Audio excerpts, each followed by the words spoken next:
He estado luchando en ciertas áreas de mi vida. Una de ellas es no poder sentir a Dios como antes, y me frustro conmigo misma y me culpo por distanciarme, porque sé que es mi culpa haberme alejado de Él. Pero odio no poder sentirlo ni ser capaz de entender lo que Él está tratando de hacer con mi vida. Amen. And this first question we would like our pastor to answer, Pastor George. Amen. Bueno, si entendí bien la pregunta, está expresando, ¿verdad?, un joven, una joven, el entender que cometió ciertos errores en su vida, se ha alejado de Dios y reconoce que es su culpa el haber pasado aquello, ¿verdad? Pero al mismo tiempo está batallando, luchando, diciendo, no sé qué hacer, no siento esa cercanía con Dios, esa relación, esa comunión con Dios, y me desagrada el sentirme de esta manera. ¿Qué es lo que puedo hacer?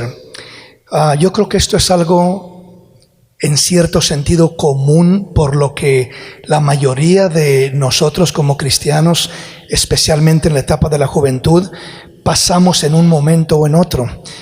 Todos pasamos por diferentes etapas, diferentes situaciones, diferentes cosas que muchas veces nos tienden a querer desviar del camino de Dios, nos llevan a tomar malas decisiones, nos llevan a alejarnos, como lo mencionaba, ¿verdad?, la pregunta, alejarnos de Dios. Pero ¿qué hacer? ¿Cómo regresar? Obviamente es mucho más fácil alejarnos de Dios que regresar a Dios. Regresar a Dios cuesta, ¿verdad?, mucho más de lo que cuesta alejarse uno de Dios. Alejarse uno de Dios puede ser casi como automático, es como bajar de bajada, no cuesta, pero subir de subida cuesta mucho. Entonces, ¿qué hacer? ¿Cómo hacerle? Lo primero es no desesperarse, ser paciente y entender que muchas veces Dios elige pasarnos por un cierto proceso, creo yo en lo personal, para que podamos apreciar, valorar lo que Él quiere darnos. Dios en su corazón está el bendecirnos, eso no lo debemos de dudar. Quiere darnos cosas hermosas, experiencias hermosas, quiere darnos bendición, paz, gozo, todo aquello lindo. Pero muchas veces yo lo miro reflejado en aquel pasaje, si lo recuerdan, cuando una mujer sirofenicia clamaba detrás del Señor diciendo, ten misericordia de mí, mi hija está poseída por un demonio, ayúdanos, Señor. Y dice que él la ignoraba.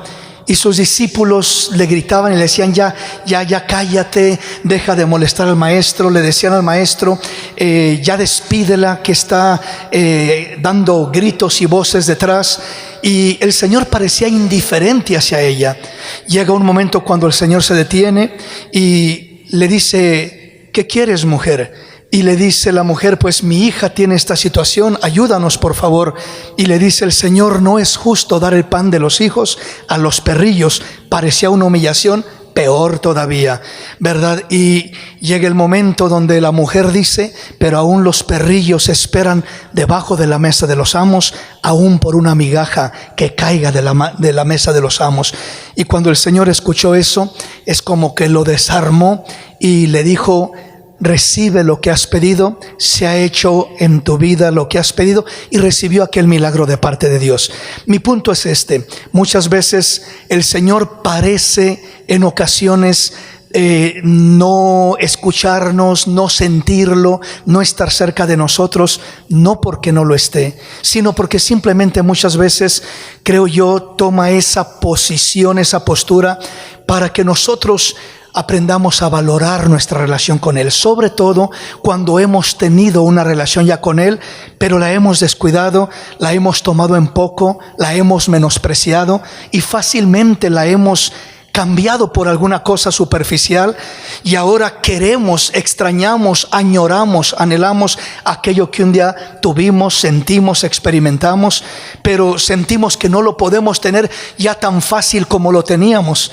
Y creo yo, repito, que el propósito de Dios es enseñarnos a valorar primeramente. Por tanto, no nos desesperemos, es la primera cosa. Segunda cosa, debemos siempre de analizar nuestra vida. La palabra dice, escudriñemos nuestros caminos y volvamos al Señor.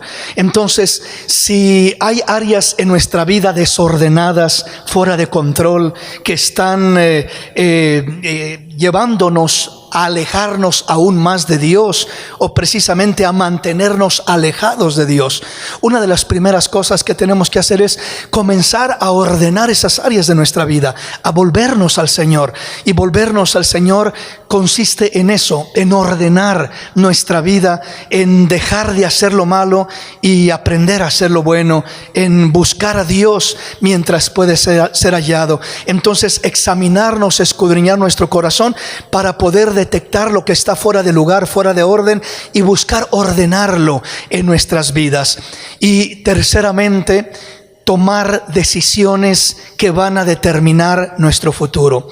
Las decisiones de nuestro presente van a determinar nuestro futuro. Si ahorita no tengo lo que quisiera tener en Dios y con Dios, pero si ahorita tomo las decisiones que debo de tomar para obtener en un futuro cercano y lejano aquello que deseo tener con Dios, no va a fallar sin duda alguna.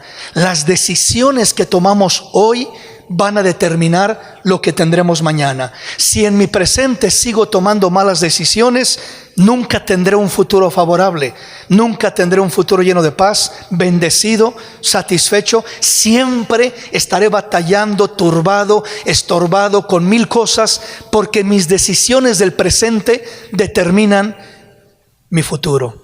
Así que quiero mirar ese futuro hermoso, glorioso, bendecido.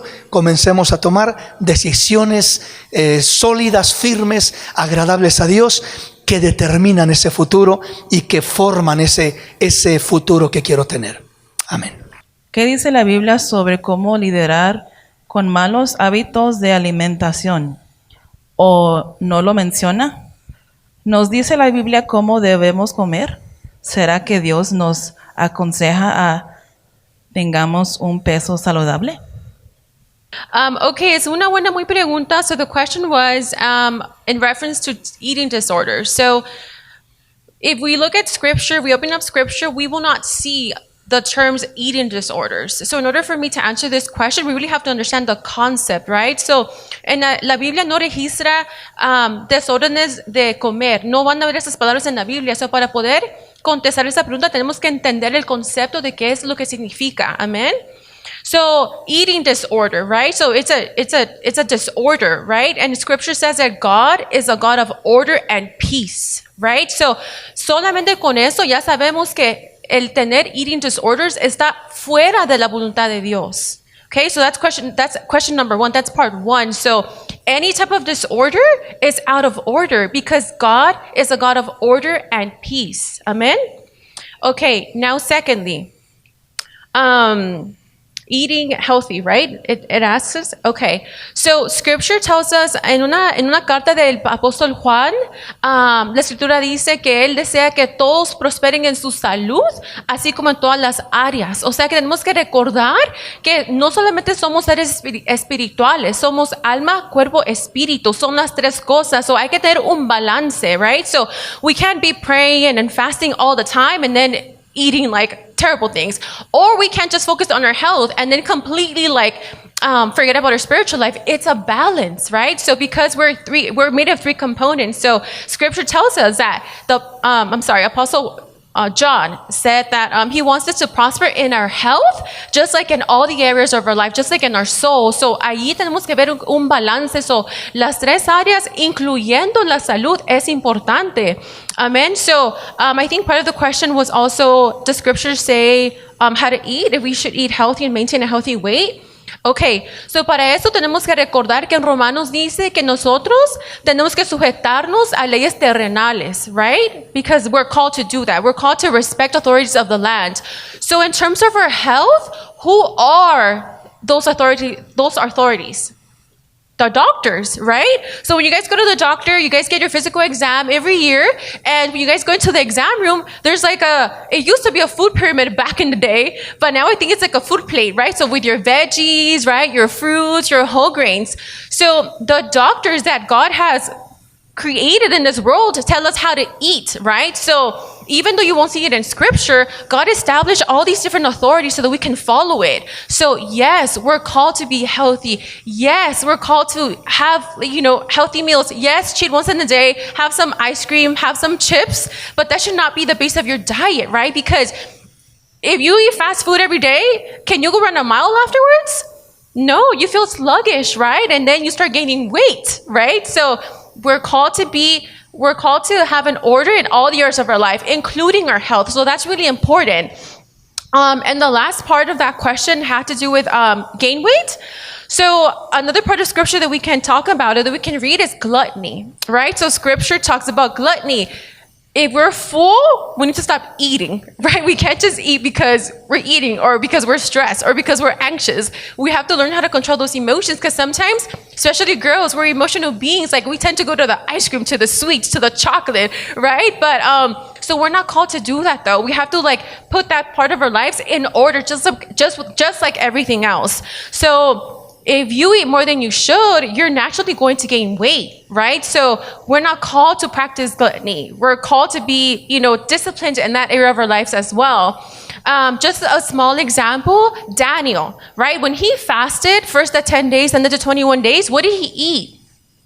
He ate vegetables, he ate lentils, he ate beans, right? And that was a part of fasting that elevated him spiritually. So now we're talking about two different things, but the Bible could have said, eat meat, eat juice. No, the emphasis was vegetables, beans, lentils, because that created a healthy young man. And after the 10 days, scripture tells us that Daniel and his friends, that their faces shined more than the other young men who were eating the meat and the juices and all the fancy food. Amen. So let's keep this in mind that we're made up of three components and our health is part of it. And yes, we're called to have order in that area of our lives. Amen.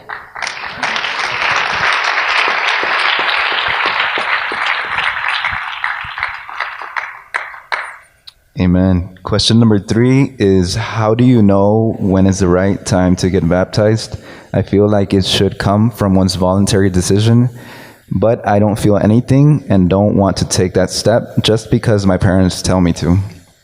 En español, ¿cómo saber cuándo es el momento adecuado para bautizarse? Siento que debería ser una decisión voluntaria, pero no siento nada y no quiero dar ese paso solo porque mis padres me lo digan. And we would like, once again, Pastor George to answer this question.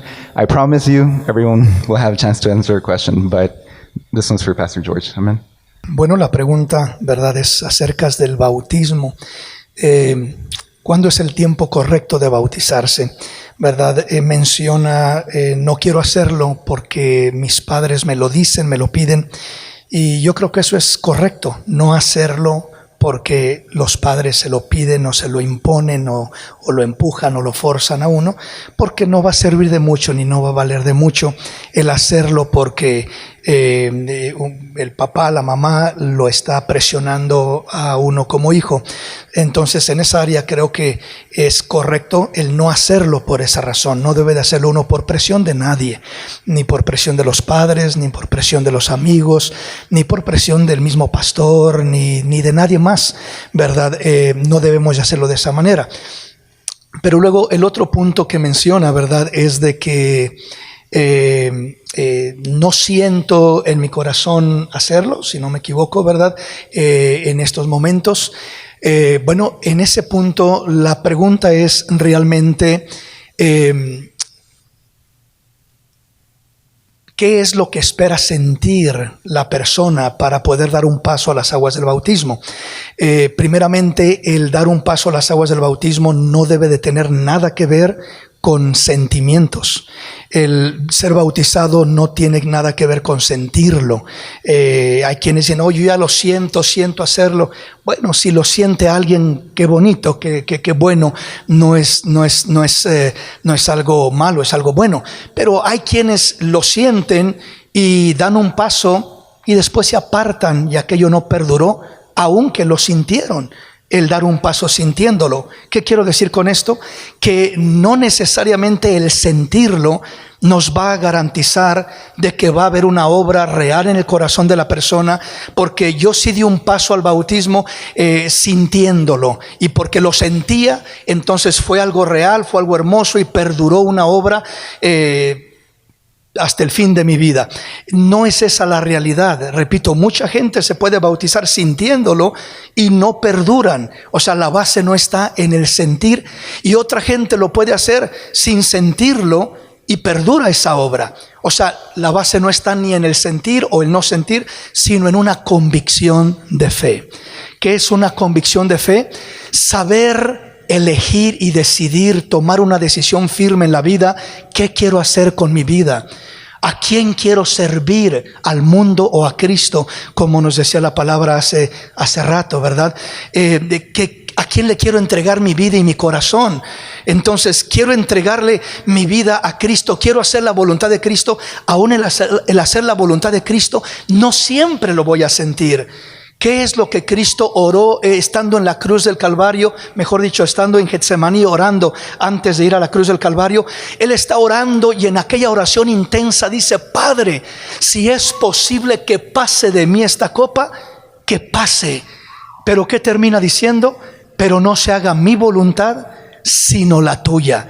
Entonces, si pudiéramos analizar ese pasaje un poquito y nos preguntáramos, el Señor estaría así como bien desesperado por decir: oh, tengo unas ganas enormes de ir a la cruz del Calvario. ¿Sería eso? Que el Señor se sentía así tan súper alegre y lo que quiero es ir a la cruz. No, Él estaba orando diciendo: si es posible que pase de mí esta copa. O sea, en otras palabras, si hay otra manera de hacer las cosas, hagámoslo de otra manera. O sea, no siento realmente el hacerlo, pero aunque no lo sienta, lo voy a hacer, porque es tu voluntad, Señor. Es lo que te agrada, es lo que te honra, y lo que yo quiero hacer es honrarte, agradarte, hacer tu voluntad. Eso es lo que yo quiero. Así que esa es la pregunta para el joven, todo joven, jovencita que no se ha bautizado. No es si lo sientes o no lo sientes, es ¿qué quieres hacer en tu vida, con tu vida? ¿Quieres honrar a Dios? ¿Quieres servir a Dios? ¿Quieres amar a Dios? El amar a Dios, el servir a Dios, no significa que las 24 horas del día, los 365 años del día, uno siente aquello. Hay momentos en su vida uno que no siente orar, pero uno sabe que necesita orar porque es como el alimento para su alma. Hay momentos que no siente leer la palabra, pero uno sabe que necesita leer la palabra porque es el alimento de su alma. Hay momentos que uno siente más bien hacer algo que no debe hacer, pero uno no va a hacer lo que siente, sino lo que agrada a Dios, lo que honra a Dios. Esa es la convicción de fe que agrada a Dios y que nos debe de llevar a dar todos los pasos que hagamos en la vida, incluyendo el ser bautizados. Question number 4 is, how can we develop ourselves in our church organization? How does one become a preacher, evangelist, etc. here? In Spanish, it says, ¿cómo podemos desarrollarnos en nuestra iglesia? ¿Cómo se llega a ser predicador, evangelista, etc.? Aquí. And we would like Brother Ralph to take this question. Es una muy buena pregunta, amén. Primeramente, el apóstol Pablo le habla al joven Timoteo. Paul speaks to young Timothy, a young pastor in Ephesus, y le dice lo siguiente: si alguno anhela obispado, buena obra desea. Whoever aspires to be an overseer, he desires a noble task. So the essential and key to one day becoming a preacher, an evangelist, a missionary, etc., is having the desire and receiving the calling directly from God. Amen. Todo comienza en el llamado que viene de parte de Dios, porque eso es lo que va a perdurar. Lo que es del hombre, dice la Biblia, no permanece, pero lo que es de Dios es lo que permanece. So that's the first thing. Lo esencial y primordial es lo primero: recibir el llamado directo de Dios. Hay 5 factores que consisten en lo que es un llamado de Dios. Dios llama, Dios capacita, Dios envía, Dios sustenta y Dios respalda. God calls, God prepares, God sends, God sustains, and God supports. We see the example of Moses. Dios llamó a Moisés por medio de una zarza. Le dice, viendo el Señor que él iba a ver, lo llamó Dios en medio de la zarza. Y dijo, Moisés, Moisés.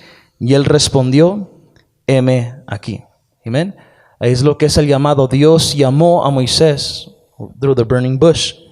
But then we also see que Dios capacitó a Moisés.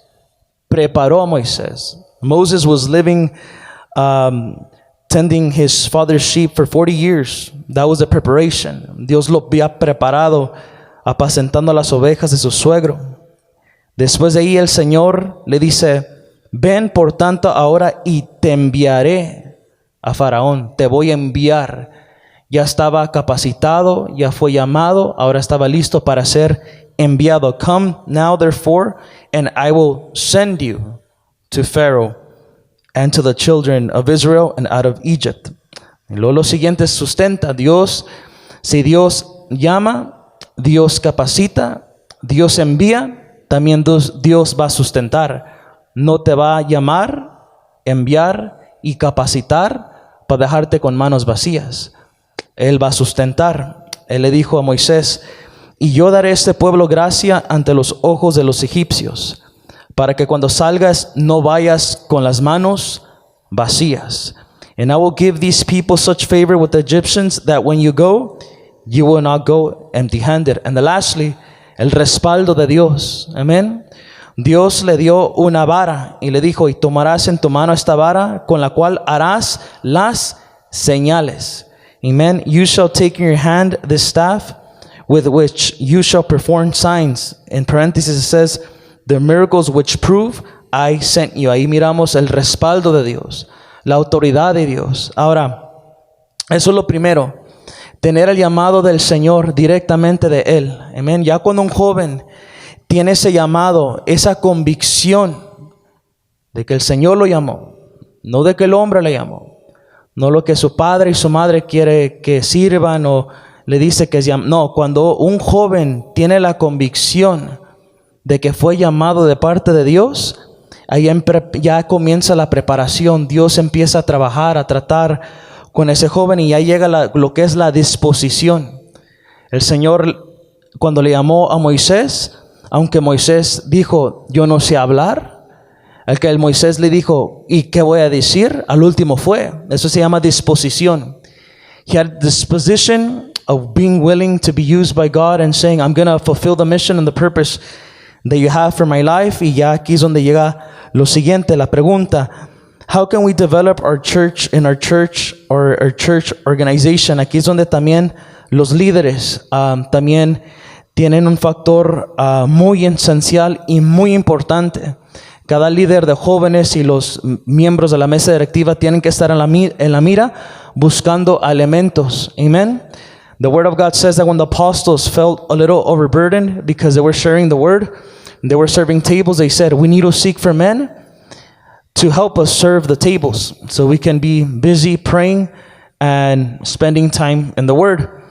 Y uno de los requisitos para encontrar esos elementos, lo primero es buscaron, dice Hechos 6:3, buscad pues hermanos de entre vosotros a 7 varones de buen testimonio, llenos del Espíritu Santo y de sabiduría, a quienes encargamos en este trabajo. Therefore, brethren, seek out from among you 7 men of good reputation, full of the Holy Spirit and wisdom, whom we may appoint over this business. One of the things, another factor is also having a good reputation. Hay jóvenes que pueden tener un don, un talento, pero tienen un muy mal testimonio. Y eso crea un desbalance. Los líderes tienen que tener esa sabiduría de parte del Señor, orarle al Señor, Señor, ¿quién realmente nos has enviado para escoger, para servirte, para llamarte, para servirte? Uno de las virtudes esenciales es eso, un joven que tenga un buen testimonio. Pablo le dijo a Timoteo, quiero que seas ejemplo en los creyentes en tu palabra, tu conducta, fe, espíritu, amor y pureza. Eso es esencial. Ya de ahí llega lo que es la ordenación, ordination. La palabra del Señor dice que encontraron eso. They said, and they said, this saying pleased the whole multitude. So when they said that, they said, we want to focus on the word, we want to pray, let us find men with good testimony. The Bible said they chose Stephen, a man full of faith and Holy Spirit, Philip, Prochorus, Nicanor, Timon, Parmenas, and Nicholas, it says proselyte from Antioch, whom they set before the apostles, and when they prayed, it says they laid hands on them. Dice que ya escogieron a hombres que estaban preparados, listos, con buen testimonio, llenos de fe del Espíritu Santo. Dice que después de ahí los presentaron ante los apóstoles, quienes orando les impusieron manos. Amén. Cuando se habla de imponer manos, ahí habla de ordenación, ya de nombrar, establecer y colocar. Ahí es donde los pastores, como nuestro pastor general, la mesa de los ancianos, ellos ordenan y ponen, el Señor les pone esa convicción de quienes van a estar sirviendo. De ahí se pasa, es una jerarquía, hay un orden. De ahí también se delega a nosotros como líderes poder estar en la mira de los elementos que están listos ya para eso. Por eso Pablo le dijo a Timoteo, por lo cual te aconsejo que avives el fuego del don de Dios que está en ti por la imposición de mis manos. This is why I remind you to kindle the flame of the gracious gift of God, the inner fire, which is in you through the laying of my hands with those of the elders at your ordination. Amen. So how do you develop or work as a preacher one day? It's first having the calling directly from the Lord, having the conviction, having the disposition, porque todo hay una preparación. No todos comenzamos predicando la palabra del Señor. Algunos van a comenzar poco a poco, pero tener esa disposición, sabiendo el Señor me ha llamado a servir y yo estoy dispuesto a servir al Señor, y ya de ahí el Señor comienza aún. Uno puede tal vez tener la mirada de decir, yo tengo el buen deseo de ser un predicador, al último puede terminar siendo misionero, pastor, solamente Dios sabe. Amén. So eso es la respuesta para la pregunta. Amén. The next question is, what is the difference between a very liberal Christian and a very conservative and religious Christian? ¿Cuál es la diferencia entre un cristiano muy liberal y muy conservado y religioso? And this question goes to Pastor George. ¿Cuál es la diferencia? Bueno, sin tomar mucho tiempo, porque hay, creo, más participaciones. Creo que un cristiano liberal, obviamente, es el que prácticamente usa su libertad como libertinaje, o sea, convierte la libertad que Dios nos ha dado en libertinaje. Y esto se mira prácticamente en el hacer cosas que no honran a Dios, que no agradan a Dios, y justificarlas simplemente con que Dios nos perdona, con que Dios es bueno, con que no hay pecado que Dios no perdone, no hay situación que Dios no cambie, pero eso lo usan como una licencia, como una luz verde para poder hacer cosas que van en contra de la voluntad de Dios y todo ello. Entonces se cae en ese sentido de lo que es el libertinaje. Un cristiano, por el otro lado, decía religioso, conservador religioso. Bueno, son dos cosas diferentes, el conservador y el religioso. El religioso se puede ubicar, identificar más directamente porque es solo una apariencia. Los fariseos eran religiosos.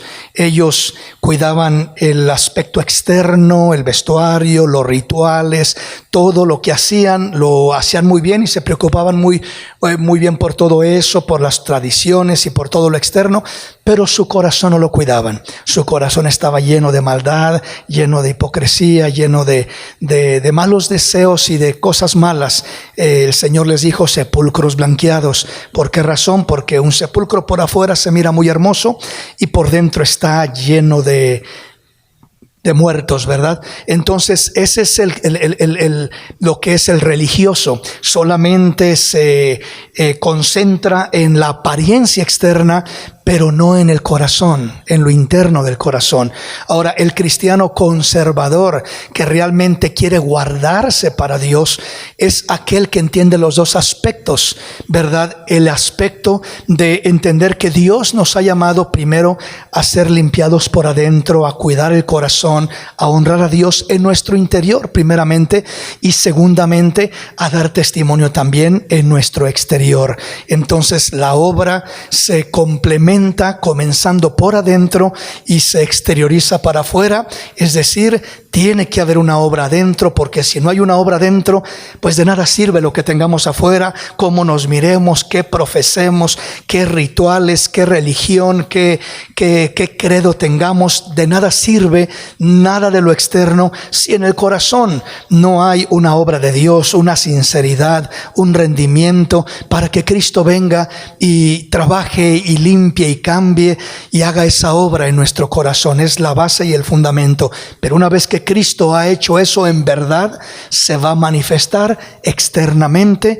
Lo que hay adentro se exterioriza eventualmente, y así vamos a mostrar por afuera también lo que ya está por adentro. Esa es la obra real de un cristiano conservador. Conservador se le llama a aquel que no corre con la corriente del mundo, porque se limita, se detiene de las corrientes que mueven a este mundo. Our next question is, how can we love, obey God when our parents fight every day or nights in general or our household? ¿Cómo podemos amar, obedecer a Dios cuando nuestros padres pelean todos los días o hay peleas en general en nuestro hogar? This one's for Sister Lorena. To whoever asked this question, I first must want to say that I'm sorry that you're going through this at home. But we first need to be able to distinguish that there's two types of relationships. They're not the same. The relationship with your Heavenly Father and the relationship that you have with your parents. Amen. And God never forces us to obey Him, to love Him. Dios nunca nos forza a que lo amemos, que lo honremos. Dios nos da free will, nos da la decisión de poder escogerlo. When we choose that invitation that He offers us, we are now have a new identity as children of God. Cuando escogemos esa identidad, cuando escogemos a Dios, tenemos ya una nueva identidad como hijos de Dios. Tienes padres terrenales, pero también tienes ahora un Padre celestial, amén, que lo sabe todo, que te conoce desde el vientre de tu madre y que sabe que hay un propósito por cual tú estás aquí. So now, as you develop your identity as a child of God, you can talk to your Heavenly Father about your earthly parents. You run to Him for anything. It's not a matter of, if God doesn't give me this, I won't honor Him. It's not about feelings. It's not about circumstances. You honor God no matter what happens in your life. You run to Him in the happy times and you run to Him in the sad times. You run to Him no matter what.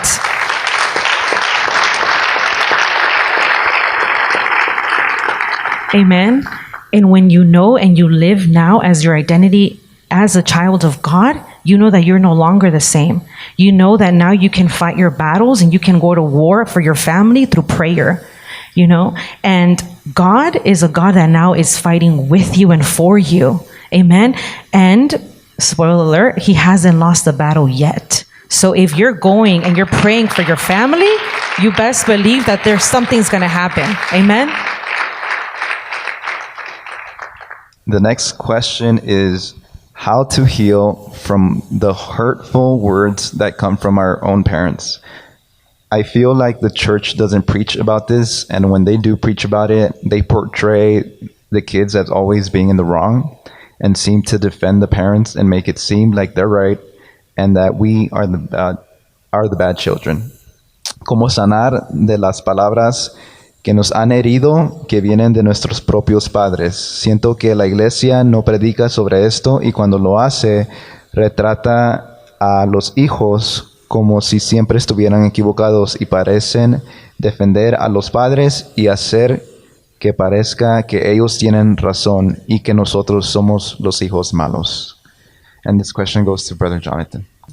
Referring to the question, I want to give it to, like in a perspective where we are sons and daughters of our parents, amen? And Gloria a Dios, like our sister Lorena said, whoever is going through that situation, amen. Gloria a Dios. Gloria a Dios is not an easy situation, but you have to remember that Christ is our supreme role model. Christ is the example that he left, an example in the Bible. He was treated unfairly. He was mocked. He was brutally, verbally mocked. They called him Beelzebub. They called him son of fornication.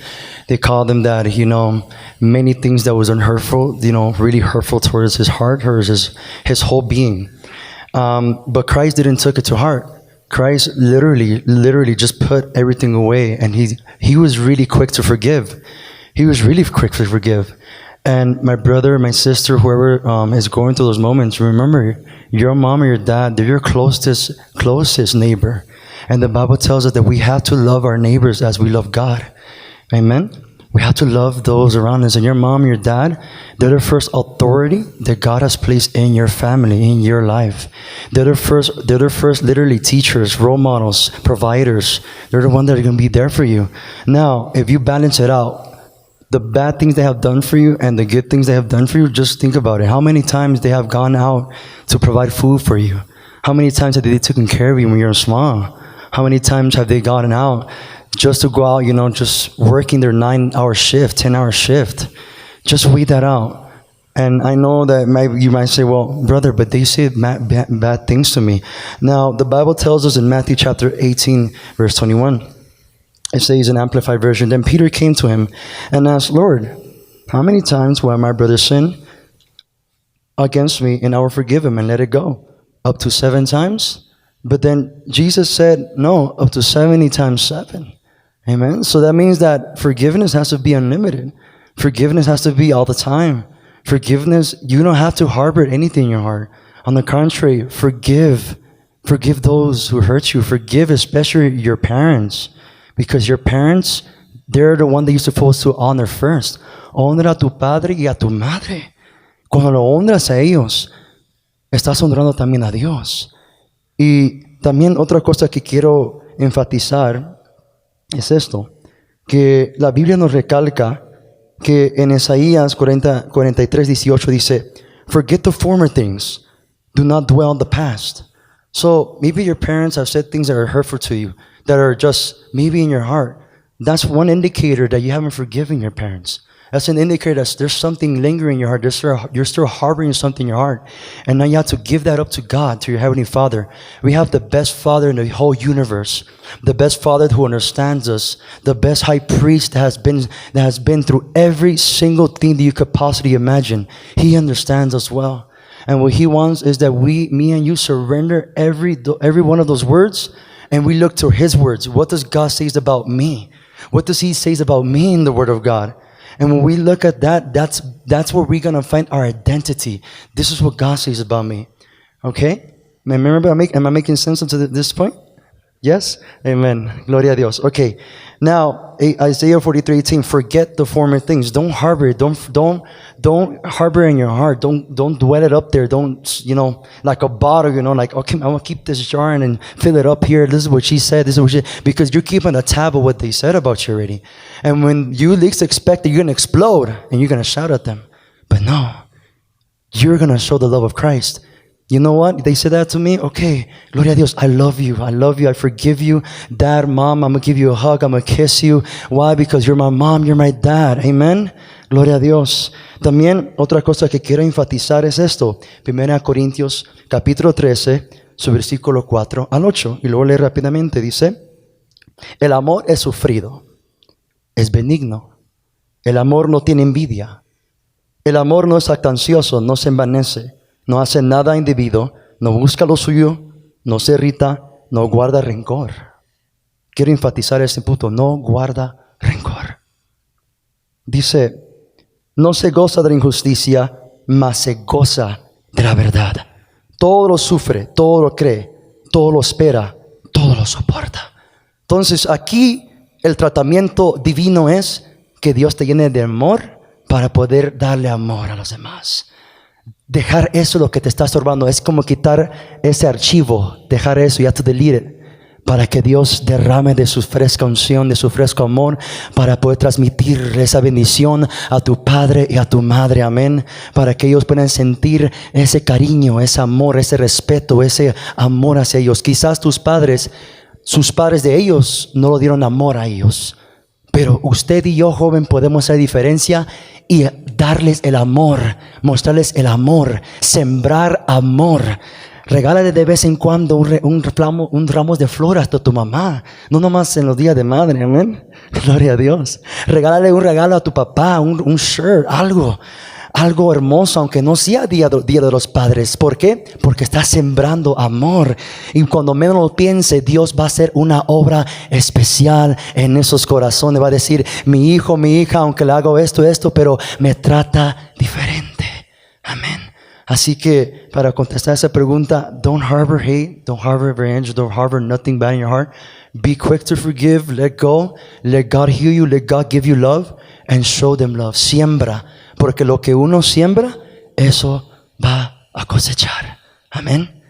Gloria a Dios. Que se le bendiga. Amén. Y adelante. Gloria a Dios. Why do women have to wear head coverings? ¿Por qué las mujeres tienen que cubrirse la cabeza? Esta pregunta es para el pastor Jorge. Bueno, creo que es una pregunta muy válida, muy importante, y obviamente la respuesta, para darla más ampliamente, llevaría más tiempo, pero brevemente respondiendo a la pregunta, la cubierta es algo que Dios estableció, un mandamiento establecido por Dios, que viene siendo una señal, un símbolo similar a lo que es el bautismo. El bautismo es un símbolo, la cena del Señor es un símbolo, la cubierta es un símbolo. Hay diferentes cosas en este sentido que Dios dejó como símbolos, y cada uno es con un propósito y un objetivo. Estos son mandamientos de parte de Dios. El bautismo es símbolo de muerte, sepultura y resurrección de Cristo Jesús. La Santa Cena es símbolo del cuerpo y de la sangre del Señor Jesús. La cubierta es un símbolo de sumisión, es un símbolo de estar bajo autoridad, de reconocer que se tiene una autoridad sobre su cabeza, sobre su persona. En este caso, la Biblia nos enseña en 1 Corintios capítulo 11 que el orden que Dios estableció es Dios, Cristo, el hombre y la mujer. No hablamos de superiores e inferiores, no hablamos de eso porque eso no es lo que trata la Escritura. Dios no es superior que Cristo, es el mismo, ¿verdad? El hombre no es superior que la mujer, los dos valemos lo mismo delante de Dios, pero tenemos diferente función, tenemos diferente propósito. Dios nos creó con diferente propósito, y la cubierta es esa señal de que una mujer, una joven, una hija, una esposa, una mujer en general, es una mujer respetuosa, sumisa, sujeta a su cabeza. Esa cabeza, si es una doncella, una joven, pues es su padre primeramente, ¿verdad? Es una de sus cabezas, de sus autoridades. Si hablamos de una mujer casada, el esposo es su cabeza, ¿verdad? Bajo la cual debe estar bajo autoridad de lo que es esa cabeza. Entonces, lo que se enseña prácticamente en algunos lugares es que ese pasaje de Corintios 11, donde el apóstol Pablo específicamente presenta este fundamento muy específico sobre la cubierta. Algunos dicen que es tradición, que es una tradición de los corintios, cosa que bíblicamente no puede ser de esa manera, ya que el fundamento que Pablo presenta no tiene nada que ver con tradición, sino con un fundamento espiritual. Dios, Cristo, el hombre y la mujer, y dice, por esta causa la mujer debe de cubrirse su cabeza cuando ora o profetiza, y el hombre no debe de cubrirse la cabeza cuando ora o profetiza. Luego enseguida sigue diciendo que lo tiene que hacer por causa de los ángeles, usar señal de autoridad por causa de los ángeles. Los ángeles no son una cuestión cultural, son un orden espiritual, un fundamento espiritual.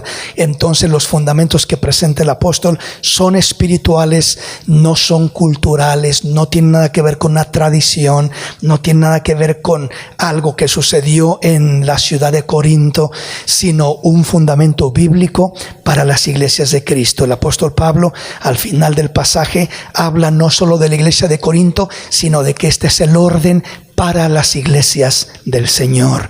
Entonces no es solamente una iglesia, sino todas las iglesias del Señor, y entendemos que la iglesia de Cristo no ha cambiado, es la misma desde que comenzó, con el fundamento, edificándose sobre el fundamento de apóstoles y profetas, siendo la principal piedra del ángulo Jesucristo mismo. Bendito el nombre del Señor. Amén. Amen. The next question is, how do we set boundaries with people that aren't good influence for us? ¿Cómo establecemos límites con personas que no son una buena influencia para nosotros? And we pose this question to Brother Frank. Amen. So this question, the way I thought about it is, there's two scenarios that you have. It's sometimes when we try to set boundaries with people that are not good influences on us, sometimes we don't get a choice to, at this point, let's say, separate and just completely, let's say, turn the blind eye and just turn the other way. But instead, these people are part of our daily lives. And a couple people brought up the question, which is family members, or it could be even siblings. It could be anybody that's close around you. So the way I split this up is into two points. Is the person or the people that you can't avoid, and how do you set clear boundaries with them? Let's say for the question that was brought up earlier, which is parents. Let's say parents, they're verbally abusive, or let's say a sibling or somebody around you that you really, or let's say a classmate, somebody you can't really avoid. Then at this point, the way I've seen it is there's a verse that says in Proverbs 9:7-8, it says, "Whoever corrects a mocker invites insult. Whoever rebukes the wicked incurs abuse." So sometimes we can't even ourselves correct them because they will, if anything, retaliate. And it's happened to me before. My previous couple years ago, or probably actually a long time ago, 8 years ago, I had a colleague who kept picking on me, and I had to work with him. And I tried to correct him the first time, like, "Hey, I don't play around like that, especially with you." And he took it out of hand, and he kept picking on me more. And so I had to, again, I let it go, and I just kept doing my work, and then it kept happening. But eventually we came to good terms after a while, but sometimes that may not be the case. So in these cases, I think the Lord is trying to work in our lives too. And the way he's trying to work in our lives is, I can read Ephesians 4:22-24, and it says, "You were taught with regard to your former way of life to put off your old self, which is being corrupted by its deceitful desires, to be made new in the attitude of your minds, and to put on the new self, created to be like God in true righteousness and holiness." So we're supposed, even though it may seem like they're the problem, they're the issue, maybe God is working through our character and through it all. And the way I see this is, God works in such mysterious ways that he prepares us in ways that we can't even imagine. So he prepares us for the next season of our life. So sometimes it may seem like a stumbling block. It may be something that, oh, this is terrible. Why is this happening to me? The Lord is looking at every single aspect of your life, and he has not forgotten about you, about me. So we can rest assured that he is vigilant on your life, and he is taking care of you and I. So take it upon yourself to, all right, Lord, I can't change this person, but I can change myself. And I had shared this with our youth. Our feelings are valid, but our behaviors are not. So the feeling that you feel and the person, whatever they make you feel, is valid. They make you feel angry. But once you retaliate against them as well, is when we're actually in the wrong as well. So at that point, we're supposed to, all right, Lord, I'm struggling in this area. Please give me more patience. Give me more wisdom. Maybe I need to approach this differently. But we always have to inquire God. And then lastly, let's say you are able to maybe separate yourself from that individual. Like you said, it said in the beginning, how do we set boundaries with people that aren't good influences? One, which is the simplest, and there's a couple youth in our youth group, and they've expressed this. Their group of friends were no longer good influence because they turned a new leaf. They gave their life to Christ, and they stopped just hanging out with him entirely. And if you have that option, that's the best option, just to go down. Unless if you're trying to share the gospel, but otherwise the best thing for you is to just take your own course and just move on. And then also, I forgot to write this verse down. Oh no, it's actually right here. It's in 1 Corinthians 15:33. Says, no se dejen engañar, las malas compañías corrompen las buenas costumbres. So if you make the decision to stay and you don't set the clear boundaries, they will set your boundaries. So if we're not able to speak up or speak out, the best approach is to step away. Or if you're able to speak out and you want to pour in the relationship so it becomes better, then do so. But we have to speak up, or the boundaries and the lines will never be set, and we'll always be crossing each other's lines and always getting, in other words, in our hair and disputes. Amen. I feel alone and overwhelmed, and I sometimes want to leave Christianity. I know God loves me, but how do I stop feeling this way if everything is going wrong in my life? Me siento sola y abrumada, y a veces quiero abandonar el cristianismo. Sé que Dios me ama, pero ¿cómo puedo dejar de sentirme así si todo va mal en mi vida? This one's for Sister Michelle. Pues primeramente, ¿verdad? No sé quién haya hecho esta pregunta y pues les quiero decir que no están solas. O sea, haya sido un chico, ¿verdad? No están solos al igual. Algo, ¿verdad? Que yo he venido aprendiendo, y tal vez soy yo la única, soy una muchacha muy emocional. Y yo pienso que todas las chicas, ¿verdad? Pero algo que me tomó mucho tiempo aprender a mí es de que Dios creó las emociones. Dios no cometió errores cuando nos estuvo formando. Y lo miramos desde el principio, ¿verdad? En el libro de Génesis, con Adán y Eva, cuando, ¿verdad?, desobedecieron la orden que Dios les dio desde el principio. Miramos como cuando Adán comió la manzana o la fruta, ¿verdad?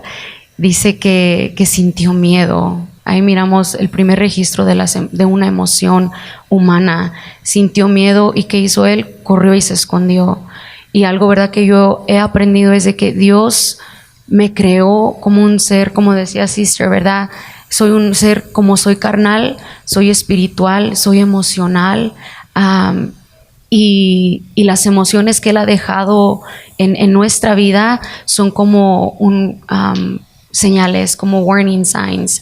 No porque se prende significa, the fire alarm comes to mind, porque se prende, ¿verdad?, no significa que está pasando o es tu destino. Sino que está ahí por una razón. So, esta persona dice, ¿verdad?, que se siente, están pasando muchas cosas malas en su vida, so se está sintiendo sola o se está sintiendo solo y se siente overwhelmed. So, ¿por qué? ¿De dónde vienen esas emociones? Es lo primero. Tenemos que identificar de dónde están saliendo estas emociones, y mencionaban que las cosas siguen saliendo mal. So, ya que identificas, ¿verdad?, por qué están saliendo mal, tenemos que encontrar una raíz para verdaderamente, ¿verdad?, atender el problema. So, en este sentido, quiero preguntar, ¿verdad?, y quiero retar a quien haya hecho esta pregunta, o tal vez uno nos identificamos con esa pregunta. ¿De dónde viene esa razón de que las cosas siguen saliendo mal? Como se mencionó, ¿verdad?, por varios ahorita, todas las cosas que pasamos como creyentes nos ayudan a bien, porque ya no dependemos de nosotros mismos. Ya estamos, ¿verdad?, cuando decidimos tomar la mejor decisión de nuestra vida, de encomendar nuestras vidas a Cristo, en ese momento, ¿verdad?, esos planes perfectos que Él tiene para nuestra vida, esos pasos que Él, como dice su palabra, ya ordenó para que nosotros caminemos en ellos, ya están ahí, ¿verdad? So ahora, como mencionaba nuestro pastor, ¿verdad?, de las decisiones, esas decisiones, sea buena o sea mala, va a traer una consecuencia. So la razón de que las cosas están saliendo mal te invito, te preguntes, ¿por qué están saliendo mal? ¿Es por causa de mis decisiones? ¿Es por causa de mi caminar? ¿O por qué está saliendo mal? Ya que lo identificamos, ¿verdad? Es algo bien importante, como les mencionaba, que me tomó tiempo a mí aprender de que es normal sentir emociones. Es normal sentirnos, especialmente cuando estamos pasando a momentos de procesos difíciles, es muy normal sentirnos tristes, sentirnos solos, y es muy normal al igual cuestionar nuestra fe.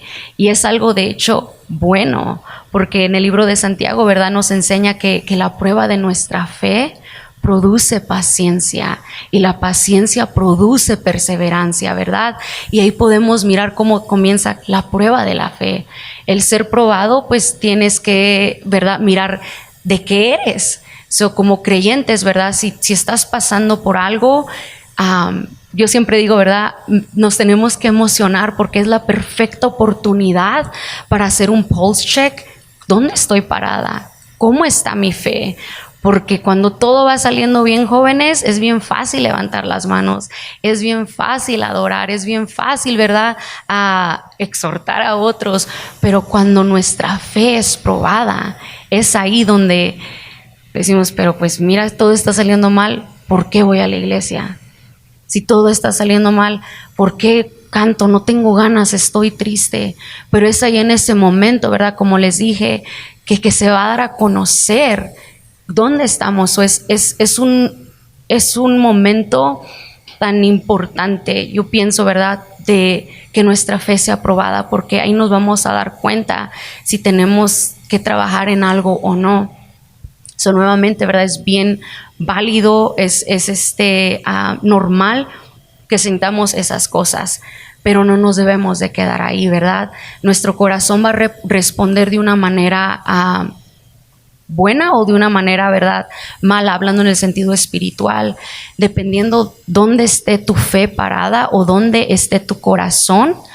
Vas a mirar esos frutos, especialmente a la hora de la prueba. Muy, muy importante, ¿verdad? Es de, primeramente, quiero dar son como 5 pasos, ¿verdad? Primeramente es allégate a Dios. Me encanta la historia de David. Si no lo han hecho, los motivo, métanse a toda la palabra, ¿verdad? Pero estudien los salmos. Me fascina, ¿verdad?, la vulnerabilidad de David. Que David, si miran sus salmos, comienza a validating his emotions, validating his situation, sometimes even cursing his situation. Y me encanta porque él nombra lo que está sintiendo. Y al nombrarlo, David puede procesarlo. Y de ahí, ¿verdad?, miramos como les digo, los salmos, vamos mirando ese proceso que él tiene como humano, carnal, donde dice lo que está pasando, dice lo que está sintiendo, pero luego, ¿verdad?, no se queda ahí, sino después deja que su fe, lo que él sabe de Dios, también le hable a su situación. Y miramos cómo sus salmos siempre los termina adorando a Dios, termina, ¿verdad?, glorificando a Dios. Y eso es algo para nosotros, ¿verdad?, como dice la palabra del Señor, que toda la palabra fue inspirada, ¿verdad?, por Dios para capacitarnos, para enseñarnos, para instruirnos, ¿verdad?, a fin de que seamos completamente capacitados para toda buena obra. De ahí, ¿verdad?, el acercarnos a Dios, como les decía, como David lo hacía, se acercaba y le decía a Dios, hay un salmo, ¿verdad?, no me recuerdo cuál es, donde me causa risa, que le dice, Dios, despiértate. Dios no está dormido, y a veces nosotros tal vez nos sentimos así, de que Dios nos dejó solos, Dios no nos escucha, Dios no nos mira, y le queremos decir, Dios, despiértate, mírame dónde estoy. Pero, ¿verdad?, no termina ahí, sino termina él reconociendo nuevamente de que Dios vive, de que Dios es real, de que Dios, ¿verdad?, es el que le va a dar la victoria. Pero cómo David pudo llegar a responder de esa manera, conociendo, ¿verdad?, quién era su Dios. Primeramente acercarnos a Dios, ¿verdad?, acercarnos a ser vulnerables con Él, decirle lo que estamos sintiendo. Y segundamente es a llegarnos a las escrituras, porque si tú no conoces a Dios, créeme que te vas a seguir sintiendo solo. Si tú no te llegas a la escritura, no vas a conocer a Dios, porque la palabra, ¿verdad?, es palabra viva, es Dios, ¿verdad? Y si no te acercas, si no lees, si no tienes una disciplina, no tienes una comunión en la lectura, naturalmente cuando pases esos procesos vas a dudar de Dios. Naturalmente vas a dejar que tu situación dicte quién es Dios. Si tú no conoces a Dios, eso es muy importante, como les dije, segundo paso, conocer la palabra, porque entonces no importa qué proceso pases, porque todos, yo pienso, estamos de acuerdo, estemos en la iglesia o no estemos en la iglesia, vamos a ser procesados, vamos a pasar decepciones, vamos a pasar dolores, pero lo que nos define con los que no conocen de Dios es que nosotros tenemos esperanza. ¿Y cómo sabes de esa esperanza? Conociendo la escritura.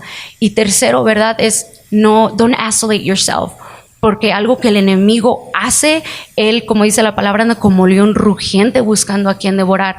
Si conocemos cómo los leones trabajan, ellos no atacan cuando están todos, ¿verdad?, su presa en grupo. Ellos analizan y esperan que estén solos para poderlos atacar. El enemigo, la herramienta número 1 que va a usar es separarte de tu comunidad, hacerte creer de que estás solo, hacerte creer de que nadie te entiende y que nadie te va a entender. Ese es muy importante, acercarnos a Dios, acercarnos a la palabra, no alejarnos de nuestra comunidad. Y cuarto, buscar consejería.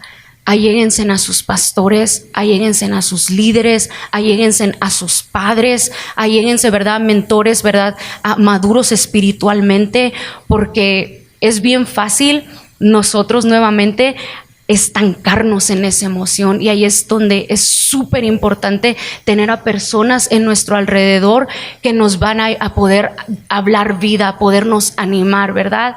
Y por último, practicar el agradecimiento, practice gratitude. Cuando te encuentres en momentos difíciles, recuérdate de qué tan bueno Dios ha sido contigo.